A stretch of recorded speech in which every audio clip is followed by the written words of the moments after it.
আল্লাহর প্রিয় হবে, তুমিও আল্লাহর প্রিয় হয়ে যাবে। তাদের সংস্রবে যখন থাকবে, তার রঙে যখন রঙিন হয়ে যাবে, তখন তোমারও সম্মান বেড়ে যাবে। আলেমের সম্মান শুধু তাই না, এ আওয়ামী লীগ করে, কি করে?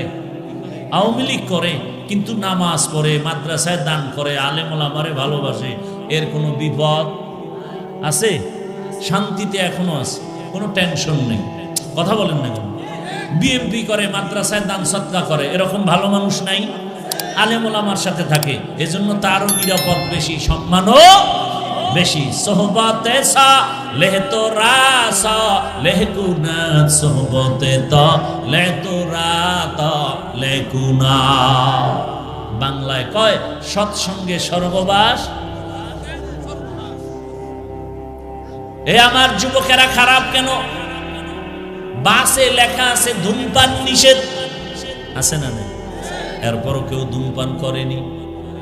করে। টাকা না থাকলে দাঁড় কইরাও করে, করে না? করে না? ড্রাইভারও বিড়ি টানে, হেল্পারও টানে, কন্ট্রাক্টরও টানে। আমি বাধা দিলে ধোঁয়াটা আমার দিকে মারে, আর বলে আমার বাবার টাকায় পায়খানা খাই, তোর বাবার কি? আছে না নাই? যারা বিড়ি টানে এগো ঠোঁটগুলো গোলাপের পাপড়ির মতো সুন্দর, কি ওদের কলিজা আরো কালো, এই বিড়িখোরের কলিজা আরো কালো। যারা শয়তানে ধরে কাম থুইয়া বিড়ি টানে, আল্লাহ হেদায়াত দান করে। দুনিয়াতে যদি কোনো অনর্থক আকাম থাকে, ফাও আকাম, এটা হলো বিড়ি টানা। কোনো কাম নাই, এটা ফাও আকাম। আকামেরও তো একটা লাইন আছে, এটা হলো ফাও আকাম। আল্লাহ হেদায়াত দান করুন। আবার পকেটে অনেকে হাত দিয়ে দেখে যে বিড়ি আছে না বেরিয়ে গেছে। ভাইরা আমার,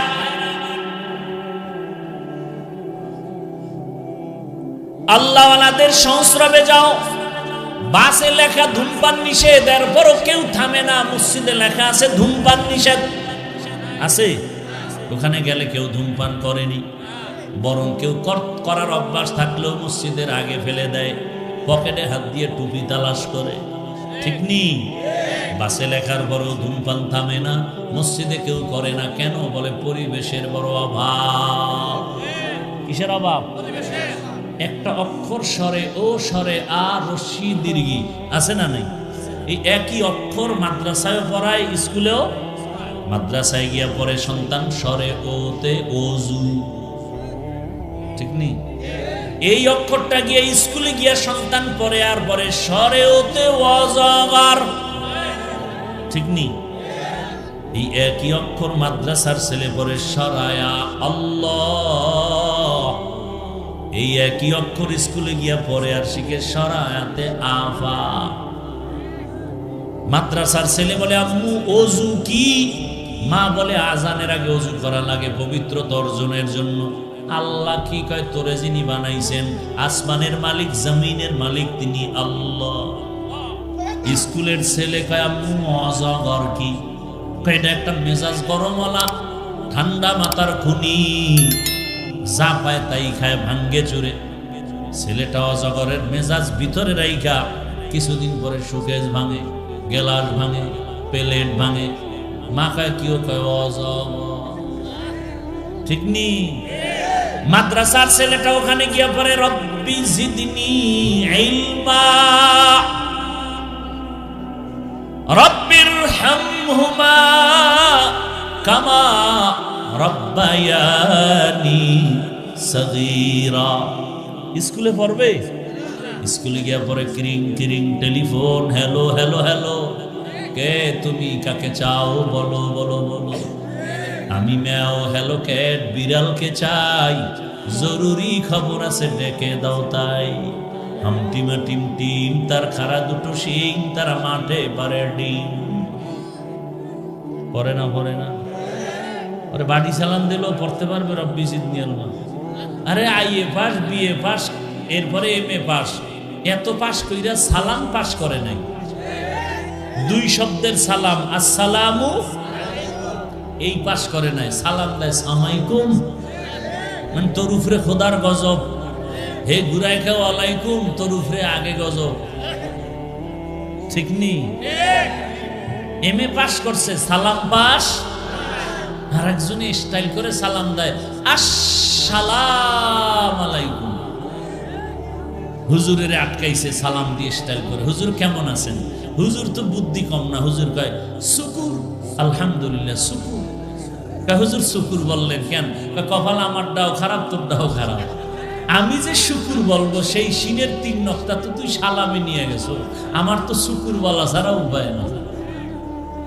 ইলমে রায়ে জাজু করদান বেহিসাব, খলকে রাদাদান জওয়াবে বাসওয়াব। একই অক্ষর স্বরে ও, স্কুলে গেলে ব্যাখ্যা আলাদা, মাদ্রাসায় গেলে সমস্যা কি? পরিবেশের অভাব, সৎসঙ্গে অসৎসঙ্গে, সোহবতে সা লে তো রাস লেহ কুনাত, সোহবতে তা লে তো রাত লে কুনা। পারস্যের একজন কবি, ফার্সি ভাষার কবি, কবিকুল সম্রাট আল্লামা শায়েখ সাদি রহমাতুল্লাহ আলাইহি, এত বড় একজন বুজুর্গ আল্লাহওয়ালা, যিনি 30 বছর জমিনটা ভ্রমণ করেছেন আর আল্লাহর কুদরত দেখে দেখে এগুলো লিখছেন। লেখার পরে এটি কিতাব হইয়া গেছে, এমন কিতাব যে আমগো মাদ্রাসার মধ্যে এখন পাঠ্য হিসাবে পড়ানো হয়। গুলসেতা বোসেতা আছে না নাই? এমন কিতাব ফার্সি ভাষা, এমন দাঁত ভাঙ্গা, কোরআনের ওস্তাদের দুর্বলতা, পড়ার মতো ছাত্র পাওয়া যায় না। এইবার কেটে অপশনাল দিয়া দাও, গুলসেতা বাদ দাও, ইংরেজি পরীক্ষা দাও। কোরআনের ওস্তাদের অভাব, পড়ার ছাত্রের বড় অভাব। এর মধ্যে আর একজনে তাল দিয়া কয় ফার্সি পড়ে লাভ কি? আরে মানুষ ভাষার ডিগ্রির জন্য কত টাকা ব্যয় করে বিদেশ যায়, আর ফার্সি ভাষার ডিগ্রি অর্জন করা বিনা টাকায়, এটা কওমি দেওবন্দীদের অবদান। আর এটার বিরোধিতা করে এমন তারছেরা, আল্লাহ হেদায়েত দান করুন। এই যে কবিতাগুলো পড়ি ফার্সি ভাষায়, খারাপ লাগে, এর মধ্যে মজা আছে না নাই? তো না শিখলে পারতাম। হ্যাঁ, বিনা টাকায় এই ভাষার ডক্টর বানায় দিছে আমাদের কওমিওয়ালারা, আমাদেরকে বিনা টাকায় উর্দু ভাষার ডক্টরের ডিগ্রি, সার্টিফিকেট দেয় না যদিও, কিন্তু আমরা তো উর্দু ভাষা পারি, আরবি পারি, বাংলা অঙ্ক ইংরেজি তো আছেই, ফার্সি ভাষা পারি। এখন এটা উঠে যাইতেছে, একদিন এলামই উঠে যাই, সবই উঠে যাবে। ইন্নাল্লাহা লা ইয়াকবিজুল ইলমা ইনতিজাআন ইয়ানতাজিউহু মিনাল ইবাদ হাত্তা ইযা লাম ইউবকি আলিমান ইত্তাখাযান নাসু রুসান জুহালা ফাসুইলু ফাফতাউ বিগাইরি ইলমিন ফাআদাল্লু ওয়া আদাল্লু। কিয়ামতের আগে ইলম উঠে যাবে, আলেম থাকবে না, ইলম থাকবে না। হ্যাঁ, এজন্য ইলম রাখতে হলে আলেমকে রাখো। ইলমের ইজ্জত দিতে হলে আলেমের ইজ্জতকে বাড়াও। আলেমের যদি কোনো বেয়াদব অপমান করতে চায়, জাতি দাঁড়ায় যাও, ওই বেয়াদবের বিচার না করা পর্যন্ত ওখান থেকে যাইবা না।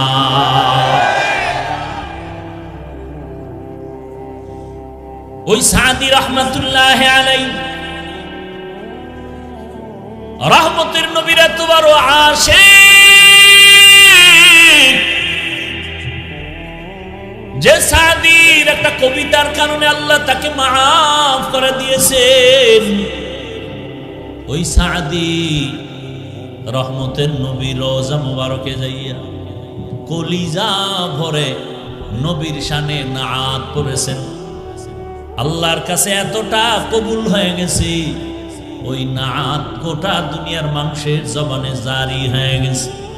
বালাগাল উলা বিকামালিহি কাশাফাত দুজা বিজামালিহি হাসুনাতু জামিউ খিসালিহি সাল্লু আলাইহি ওয়া আলিহি বালাগাল উলা বিকামালিহি বালাগাল উলা বিকামালিহি কাশাফা দুজা বিজামালিহি হাসুনাতু জামিউ খিসালিহি সাল্লু আলাইহি ওয়া আলিহি বালাগাল উলা বিকামালিহি বালাগাল উলা বিকামালিহি কাশাফা দুজা বিজামালিহি হাসুনাতু জামিউ খিসালিহি সাল্লু আলাইহি ওয়া আলিহি বালাগাল উলা বিকামালিহি। সাদি রহমাতুল্লাহ আলাইহি রহমতের নবীর শানে এমন কবিতা পড়েছেন, আল্লাহ তাআলার আদালতে এত কবুল হয়ে গেল, গোটা দুনিয়ার মুসলমানের জবানে, মুমিনের জবানে নাচ চালু হয়ে গেল। ওই সাদি বলেন, সৎসঙ্গে স্বর্গবাস কেমনে হয় দেখো। আমি একদিন গোসলখানায় ঢুকলাম গোসল করার জন্য। গোসলখানায় ঢুকে দেখি আতরের ঘেরান আসতেছে। আমি পেরেশান হয়ে গেলাম, গোসলখানার মধ্যে আতর আসলো কিভাবে? তালাশ করে দেখলাম কোনো আতরের বোতল নাই, মেশকম্বরের কোনো চিহ্ন নাই। খুঁজতে খুঁজতে গিয়া দেখি একটা মাটির চাকা পড়ে আছে। আমি মাটির চাকাটা নাকের কাছে নিয়ে দেখি ওই মাটির চাকা থেকে মেশকের ঘেরান আসতেছে।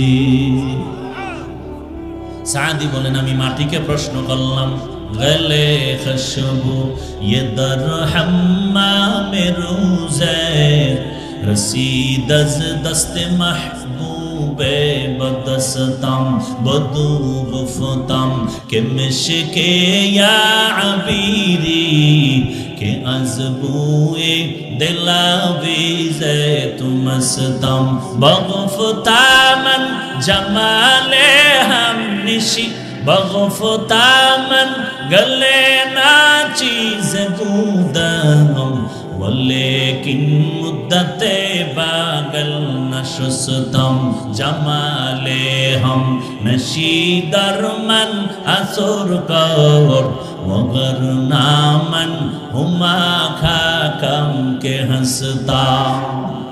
একদাস নামের আদারে বসিয়া হেরিনো মাটির ঢেলা হাতে নিয়া শুকিয়া দেখিলাম রয়েছে সুবাস মেলা। কহিল তাহারে, কস্তুরী তুমি, ওগো তুমি কি আতুরদা? তোমার গায়েতে সুবাসে ভরা, ওগো তুমি কি গুলিসিতা? মাটি জবাব দিতেছে সাদি, কহিল সব কিছু আমি নহি, আমি অতি নিচু মাটি, ফুলের সাথে থাকিয়া তাহা সুবাসে হইলাম খাঁটি। সাদি বলেন, মাটি তুমি মেশকো না, আম্বার না, আতর দাও না, এত ঘ্রাণ কেন? বলে, আমি একটা ফুলের গাছের গোড়ায় থাকার কারণে ফুলের ঘ্রাণ আমার ভেতরে প্রবেশ করেছে। সাদি বলেন, দুনিয়ার মানুষেরা শুনো, একটা মাটির মধ্যে যদি ফুলের ঘ্রাণ আসতে পারে সোয়া লাগার কারণে, তুমি মানুষ যদি খাঁটি ভালো মানুষ আল্লাহওয়ালার সাথে সম্পর্ক রাখো, তোমার মধ্যে কেন জান্নাতের ঘ্রাণ আর রং লাগবে না? সোহবতে সা লে তোরা সা লেকুনা, সোহবতে তো লে তোরা তা লেকুনা। সোহবত আল্লাহওয়ালাদের সাথে, ভালো মানুষের সাথে থাকলে মানুষ ভালো হয়। কথা ঠিক না? ওরে বাবা, মানুষ কেন? রহমতের নবী বলেন, একটা কুকুর, মানুষ তো কুকুরের কোলে নেয় না, কিন্তু সেই কুকুর এত দামি হয়ে গেল। ভালো মানুষের সাথে একটু ছোঁয়া লাগছে তো কুকুর দামি। নবী বলেন, এই কুকুর জান্নাতে যাবে। কোথায় যাবে? সূরা কাহাফের মধ্যে বয়ান আছে, তিতমির নামের একটা কুকুর 7 জন যুবক ঈমান বাঁচাবার জন্য হিজরত করেছে। ওদের পাহারাদার কুকুর, ওই আল্লাহওয়ালা 7টা যুবক, ওদের একটু ছোঁয়া লাগার কারণে নবী বলেন, এই কুকুরটাও মাওলার জান্নাতে চলে যাবে। পয়গম্বর মুসা নবীর সাথে ছোঁয়া লাগছে, এজন্য একটা গাভী জান্নাতে যাবে। ও আল্লাহর কাছে এত দামি হয়ে গেল, গাভীর নামে আল্লাহ সূরার নামও রেখে দিয়েছেন। সূরার নাম কি? সূরা বাকারা। একটা পিপিলিকা জান্নাতে যাবে, আল্লাহর কাছে পিপিলিকা এত দামি। পয়গম্বর সুলাইমান নবীর একটু ছোঁয়া লাগছে, এই জন্য পিপিলিকাও জান্নাতে যাবে, আল্লাহর কাছে এত দাম। পিপিলিকার নামে আল্লাহ সূরা নাজিল করে দিয়েছেন। নাম কি? কথা বলেন না কেন? সূরা নাম। পয়গম্বর সুলাইমান জমিন থেকে 9 মাইল উপরে সিংহাসনে বসা, বাতাসের গতিতে সিংহাসন চলে। সুলাইমান নবী সিংহাসনে বসে আছেন, ডানে বামে জিন মানুষ বিভিন্ন প্রজাতিরা বসে আছে। হঠাৎ 9 মাইল উপর থেকে পিপিলিকার বয়ান শুনলেন সুলাইমান পয়গম্বর। পয়গম্বর সুলাইমান পিপিলিকার বয়ান শুই না একটু মুস্কি হাসলেন। ফাতাবাসসামা, সুলাইমান হাসি দিয়া বলে, সিংহাসন জমিনের মধ্যে ল্যান্ড করো। পিপিলিকার বয়ান শুনছি, পিপিলিকা তার জাতি বাইরে বয়ান করে, ইয়া আইয়ুহান নামলু দুখুলু মাসাকিনাকুম, ও আমার জাতি ভাই পিপিলিকা গর্তের মধ্যে প্রবেশ করো, না হয় বাঁচা যাবে না, তুফান আসতেছে সুলাইমানের সৈন্যবাহিনী। সুলাইমান পয়গম্বর পিপিলিকার ঘটনা শুনাইতেছেন। নামাজের সময় হয়ে গেছে, নামাজ পড়বেন, ওযু করবে, পানি লাগবে। কোথায় পাবেন মুসাফির পানি? পানির দায়িত্ব দেওয়া আছে পানি মন্ত্রী হুদহুদ পাখি।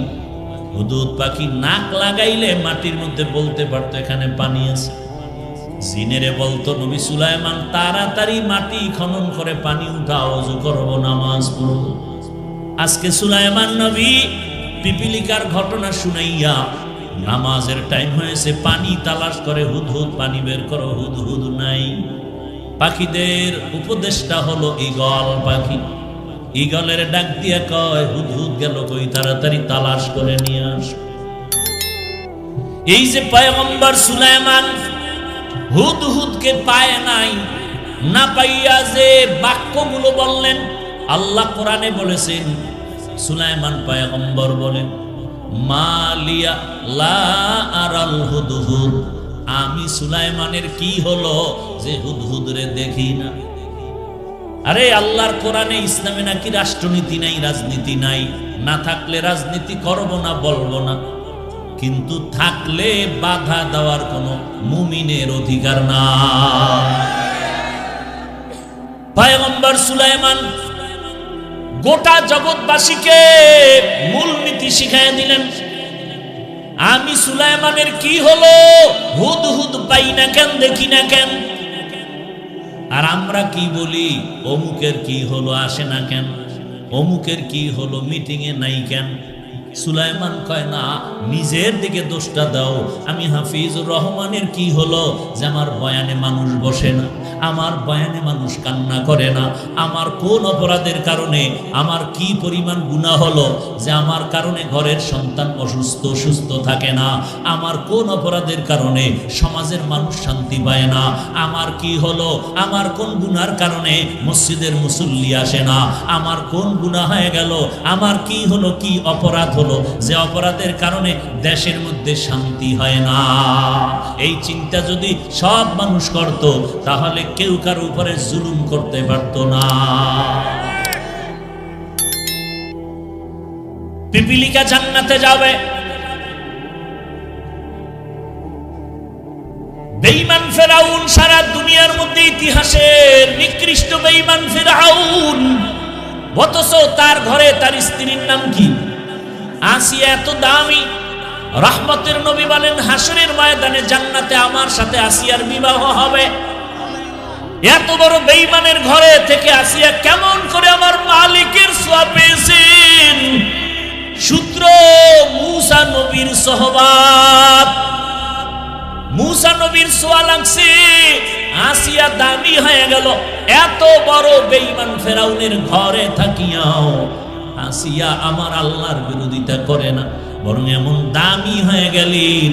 ফেরাউন এক পর্যায়ে, বড় ঘটনা আপনারা অনেকেই জানেন, আসিয়ার জবানে আমার মালিকের নাম শুনিয়া ফেরাউনের মাথা গরম হয়ে গেল। আসিয়া, খোদা তো আমি একা, তুই আবার কোন খোদার নাম নিছো? আসিয়া কয়, তোমারে যিনি বানাইছেন তিনি আমার একমাত্র মালিক।